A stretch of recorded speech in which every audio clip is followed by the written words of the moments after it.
As part of preparations for next year's presidential election in Nigeria, the All Progressives Congress APC presidential candidate Asiwaju Bola Ahmed Tinubu on Monday met with 6 governors of the party in Lagos. The meeting, which held at the Bodilon residence of Tinubu, has in attendance his running mate, Senator Kashim Shettima, and top APC chieftains. Although details of the meeting were not known, it seems very connected to strategizing and fine-tuning of plans by the APC to win next year's presidency in Nigeria. Joining us to elaborate more on the strategic plans being put in place by the APC to win next year's presidential election in Nigeria is Adams Oshiomhole, former governor of Edo State and former national chairman of the All Progressives Congress, the APC. Good morning, sir, and welcome to the morning show. Thank you very much for having me. Welcome, Oshiomhole. Good morning. Thank you for coming to our studio. Well, I'm sure if I ask you, what are the strategic plans that you discuss along with, your presidential candidate and other members of the party? Your standard response may be, I don't want to discuss a strategy on television. But really, do you think that your party stands a strong chance? Given the outcry over the decision to fly a Muslim ticket. The Christian Association of Nigeria has opposed it. The Pentecostal Federation of Nigeria has opposed it. But I hear members of your party saying Christians do not matter in this game. Really? Well, I think that is blackmail. First, thank you for the question. You can talk about a section or some individuals, because CAN, with all respect, is not a political party. And you do not expect people who had expectations, and when they suddenly find that they are dashed, to celebrate in terms of personal interest. Those who are speaking, who are leading the campaign within the APC family, if they were such believers in Christianity, they had the opportunity to vote and canvass for votes for one of the Christian candidates, and there were quite a few.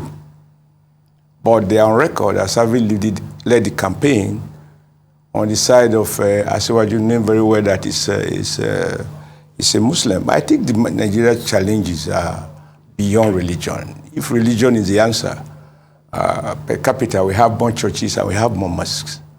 I think the issues before us, and which we have to spend time discussing, is what will any of the presidential candidates do differently to expect a different outcome. Not what will a Christian do. I mean, right now you have a Christian and a Muslim. Are people satisfied? I've heard Christians talking about being persecuted. Have we seen the evidence? I don't think they bother to show the evidence. And yet we have not just a Christian as vice president, we have a pastor, a senior advocate. So if religion is the issue, I guess Nigeria will be Eldorado. I've seen a bishop, a responsible, highly respected bishop, pointing out the fact that Khan should mind his business. And he said he knows that his comment will not go viral because it's not what people expect. But if he told the line, what seems popular, then it will go viral. And he argued, I believe correctly, that Europe was developed by Christian leaders, and the Arab nations, including Dubai, were developed by Muslims. Nigeria has been consistently underdeveloped by both Muslims and Christians. So how can religion be an issue? I want to speak to character of the candidate. I want to speak to character of the vice presidential candidate. I want to speak about the program. I want to look at their background, because none of them is new or a stranger to public service. I want to be able to evaluate what they did before to convince me as to what they will do differently if given the opportunity.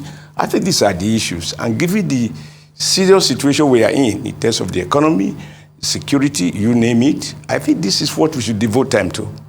To be honest, for me, it's dysfunctional.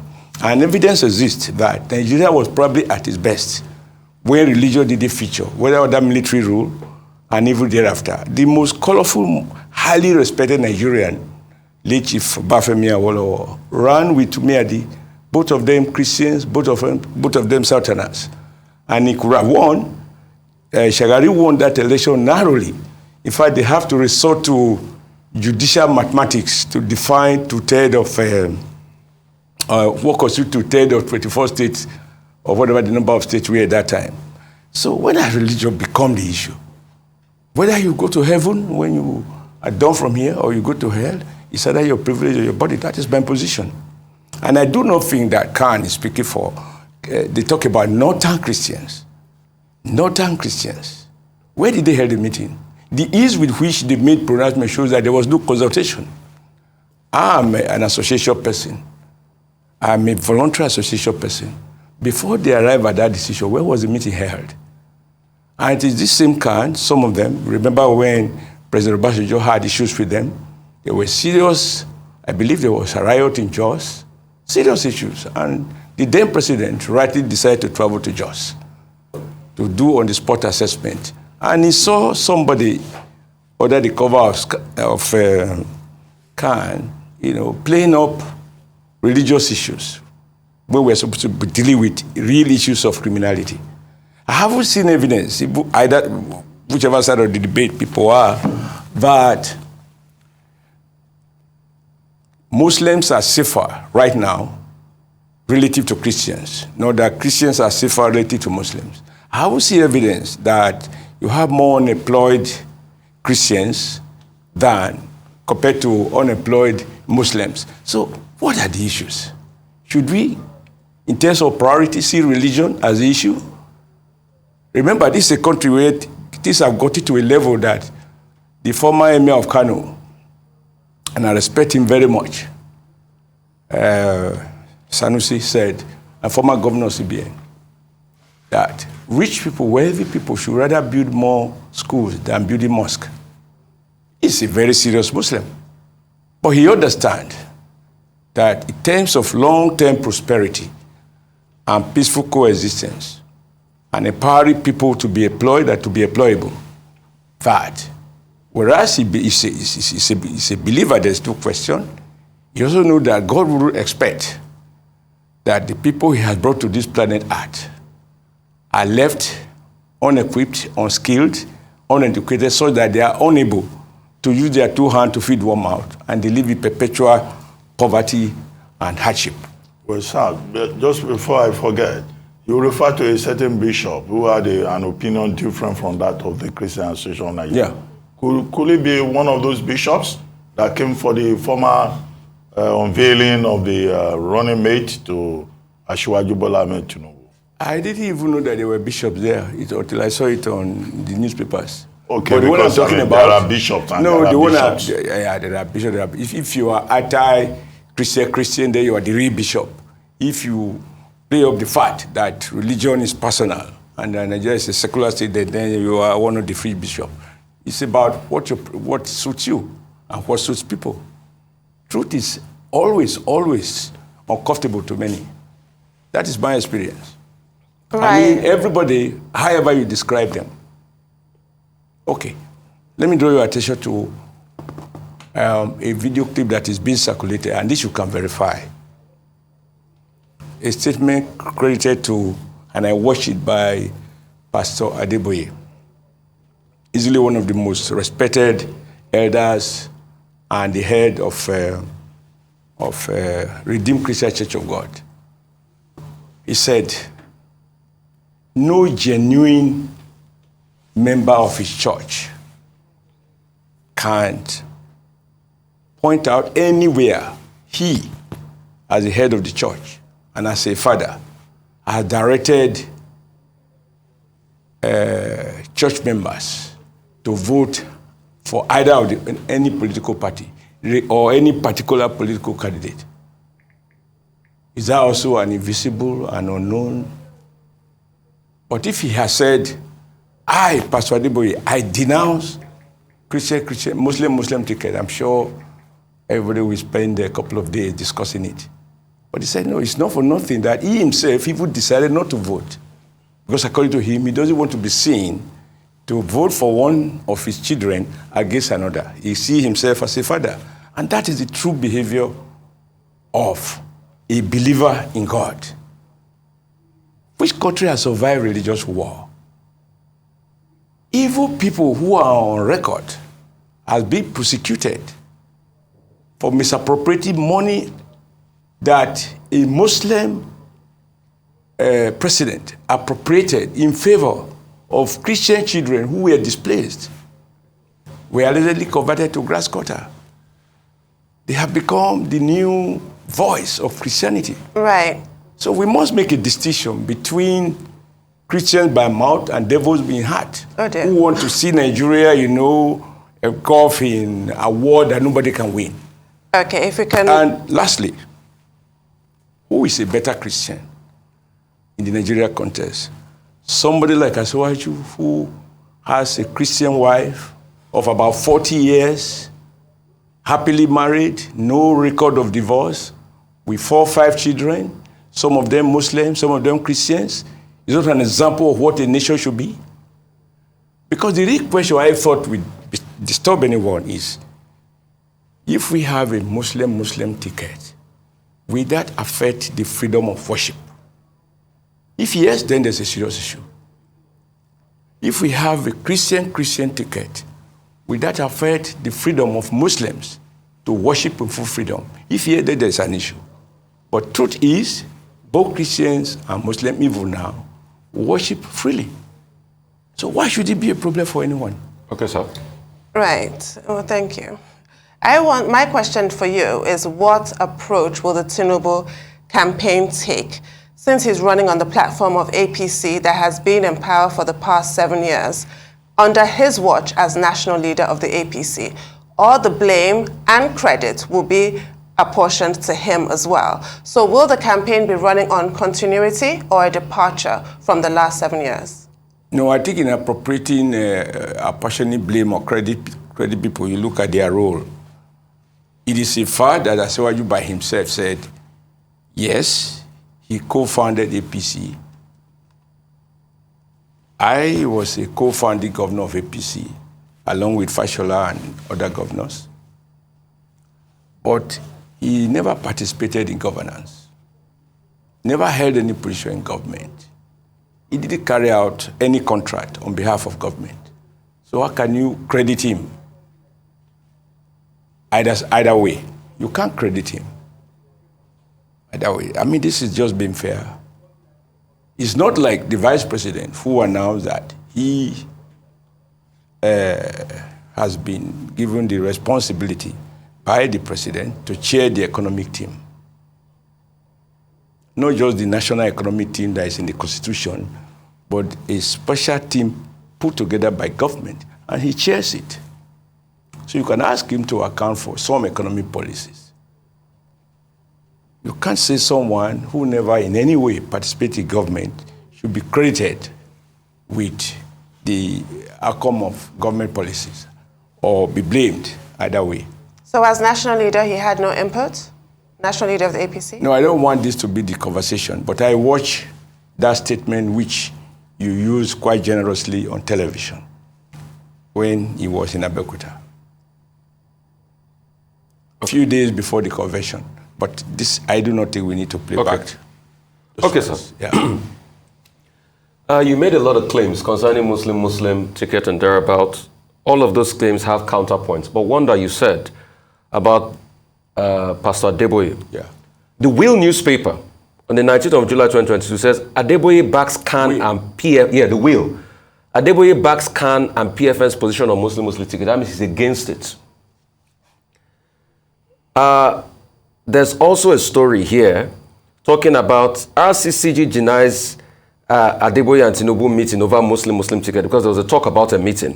Mm-hmm. There are other stories that copiously says that Pastor Adeboye aligns himself with the position of CAN and the PFN on Muslim music, which means they are against it.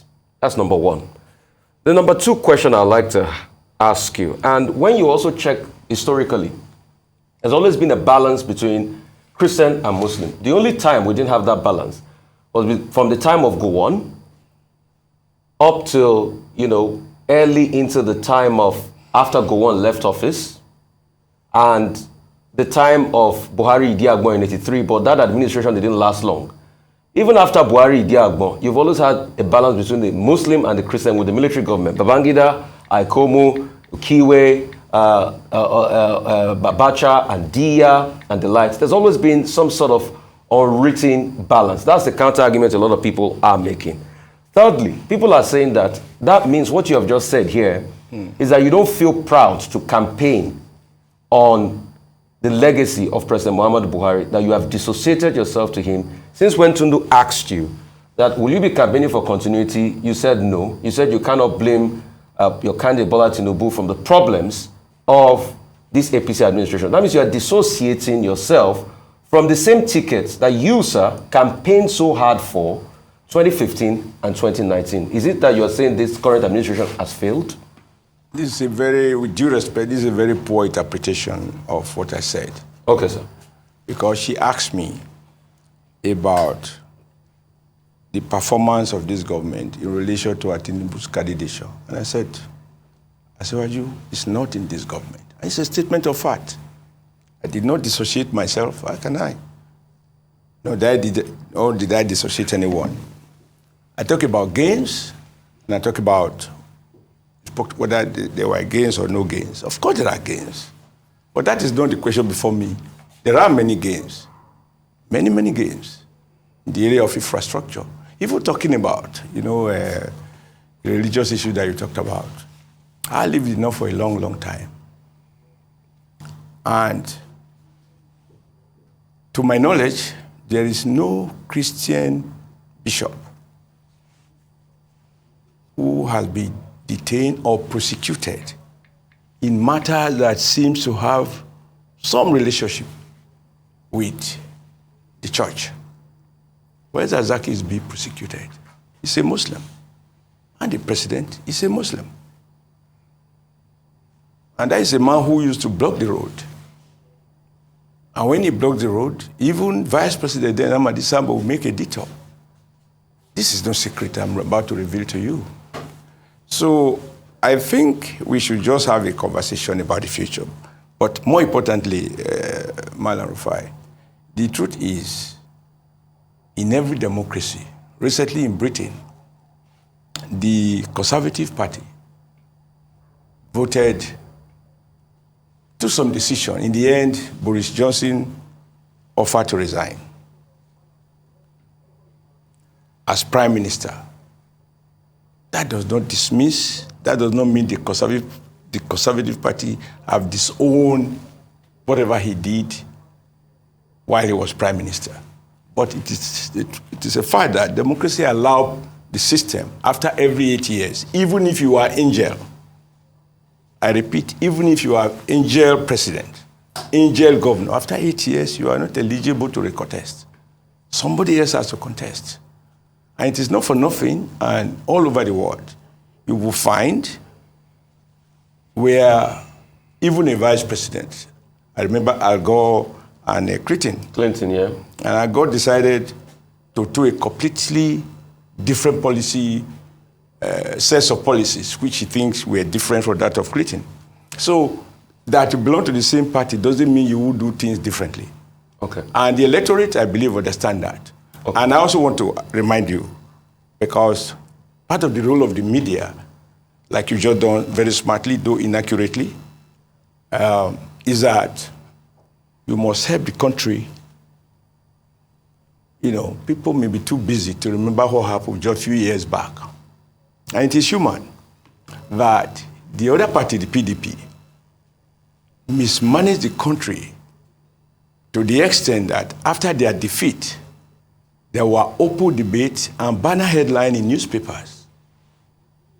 PDP leaders, well-known PDP leaders, suggested change of name of the party to be able to be electable. Okay. Okay. So that's how bad PDP was. So now, who talks about that? Okay. But it is human. Okay. It is human. Okay. I believe that, on balance, President Buhari will be credited with a number of achievements. But clearly, we can't claim, he himself has not claimed that he has solved all the problems. Okay, so a quick rebuttal to that, and I'm happy you talked about America. And that's why Tundu's question was apt. Will you campaign based on continuity? I'm happy you talked about Al Gore. The reason why Al Gore would not campaign with Clinton's record was because of the Monica Lewinsky scandal that he wasn't proud of. So the only reason why you do, especially when you come from the same party, you don't campaign with your predecessor's record is because you are not proud of the record. So that's why I'm asking you, are you proud of President Buhari's record? And I also made mention of Pastor Adeboye saying he aligns with Khan on this Muslim ticket and PFN. And Khan's position again is that they don't support a Muslim ticket. What do you say as regards that? Because you were the one that brought in Pastor Adeboye to the matter. Yes. The newspaper you refer to, I thought it would be a credible newspaper that most Nigerians can readily remember. The Wheel is a credible newspaper. Okay, I don't know it. I know This Day. And it was reported on other... I know Vanguard, I know This Day, I know Punch. There are newspapers I consider very, very credible. One man's credible newspaper, maybe another man's. There are a lot of fake news all over. But I watched this particular video. I watch it, and therefore, in my view, it is more credible than a reporter's view of what allegedly took place in a meeting he did not attend. Like you told me that there was a statement denying that Pastor Adeboye had a meeting with Tinubu. Now, if people are always factual, why will it be necessary for the church to issue a statement against something that was published, quote, in a reputable newspaper? But let me be very, very clear. President Buhari inherited a terrible economic situation. Don't forget that the 1915 elections were postponed on account of the level of insecurity in part of the country. Some progress have been made in many areas, but truth is, new problems have developed. Some are external to us. Maybe some could have been pursued differently. There's no question. But going back to the issue of political parties, even as a candidate of the same party steps forward to contest for an election, he comes out with his own manifesto. It's not one manifesto of 2015 that you want to use in 2023, because you are in a very dynamic environment, you're in a very dynamic situation. And so you have to formulate policies in the light of current situation, so you don't have to be detained by the past. So the fact that you are not going to say, yes, security, for example, I'm going to fight it exactly the same way, is valid, because new forms of criminality have emerged. In looking at the security situation, for example, we observed that, or we discovered that, the size of the Nigerian army after the war was about 250 soldiers. Today it's about the same. Then the population of Nigeria was about 50 million. Today we're about 200 million. I believe somebody can come, because I watch your program regularly. I've seen one of the presidential candidates, when you asked him about security, he said he's not going to disclose it. So it's secret. So we have to vote for him on the basis of things that are in his mind, which he has not shared with us. But I can tell you that based on our informal conversation, we have to double the size of the armed forces. Not only in relation to the fact that our population has quadrupled, but also giving current challenges around the world and around our neighbors and within our country. I also believe we need to review when people talk about security architecture, they are never really, really specific. For example, I don't understand why we should have a separate outfit for civil defense, separate outfit for road safety. All of that overhead. I have traveled fairly to many countries, and I have seen multiplicity of agencies. One policeman stops you if you exceed the speed limit, checks your driver's license, Also take your driver's license to his vehicle, check whether you're on wanted list. Every policeman should be sufficiently trained to deal with these issues. So I believe that given the level of able young men and women, there are a lot of Nigerians who can be of help if properly employed. And we streamline our expenditure. You must spend a little more, but achieve more huge numbers and better outcome. But these are my views. These are not the views of the candidate. The candidate will speak for himself. It is after he has published his manifestos or sets of programs that we can begin to expatiate on our understanding of how those things will be achieved. It's not for me to preempt him. Which leads me to the next question. Yes, it's good you mentioned the point about manifesto. Consistently, the Tinubu campaign has been saying some of the reports in the papers about what the presidential candidate would do if he were to emerge. That those things are not true. The candidate and the party are still working on the manifesto.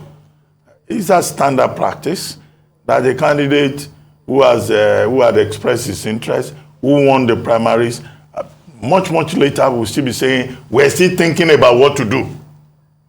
Because you say, okay, continuity should not be a major concern for us. What exactly does the APC presidential candidate, what exactly does he want to do if he becomes president of Nigeria? Don't you think we should know early enough? And secondly, you recommended him as somebody who has no record of divorce. You say he has been married for 40 years. Well, for us to clarify that, does he have a record of serial monogamy? Since you mentioned his reputation. I won't say more than I've said. Okay. And the important thing to take away from my statement is that here is a Muslim who married a Christian. He is a Yoruba man. He married a Christian who is from Delta and did not force the wife to adopt his own religion. Many Nigerians, including highly educated Nigerians, if a Muslim marries a Christian girl, you want the wife to convert to Islam, and vice versa. This is common practice. But we have a candidate who allows his wife to practice her faith, and he's a pastor. Number two, talking about gender issues, and this should be of interest to Tinubu. Many governors, upon leaving office, book a seat at the Senate. Asiwaju, upon leaving office, encouraged his wife to go to the Senate. Not to one bench. She turned out that the wife has been one of the most active senators. So that tells you something about what you think of women. But as to the issue of about different people saying different things on his behalf, sometimes it's very difficult to control your followers. I'm not able to speak extensively on what he's going to do. I can speak in terms of my views, the views I have shared and I have canvassed, as it should be the case. But it is his duty. The fact that he hasn't spoken doesn't mean he doesn't have a position. Sometimes in communication, you choose your proper timing. That is not a weakness. And there's no particular benefit in rushing out what you want to do. I mean, those who have rushed out what they want to do, how much have they done expatiating on how they are going to do it?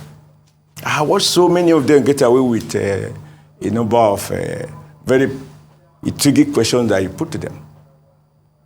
They have not sufficiently, in most cases, addressed the how. That's why I talk of one of them who, I think it was Obi. You ask him how, and he said, this is secret.